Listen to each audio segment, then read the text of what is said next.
सगळं फक्त माझ्या एकटीच्याच वाटेल का? सगळं तर मनासारखं करते, तरी समाधान मात्र कुठल्याच गोष्टीचं नाही. डोक्यावरून कधी पदर खाली पडू दिला नाही, का कधी माझ्या दुःखाचा बाजार मांडला नाही. अंतरपाठ खाली गेला तेव्हाच काय ती नजरानजर झाली असेल. त्यानंतर कधी नजरेला नजर पण भिडवली नाही. त्यांची मान खाली जाईल असं कधी वागली नाही.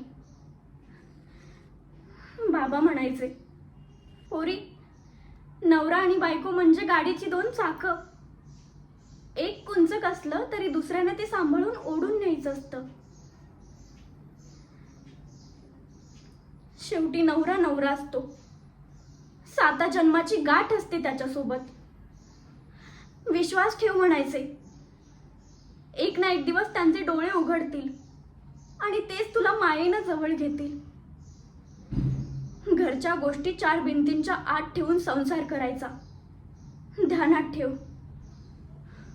पण बाबा, तुम्हाला दाखवलेलं चित्र वेगळं होतं आणि आता जे वागतायत ते पूर्णपणे वेगळं आहे. बाबा, तुम्ही का गेलात मला सोडून? तुम्ही हवे होतात मला मार्ग दाखवायला.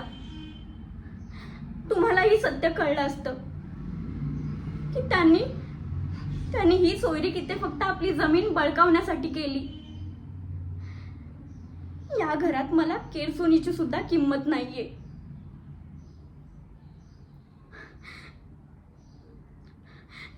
स्वामी महाराज मला मार्ग दाखवा. स्वामी, मला मार्ग दाखवा. महाराज, जय श्री स्वामी समर्थ.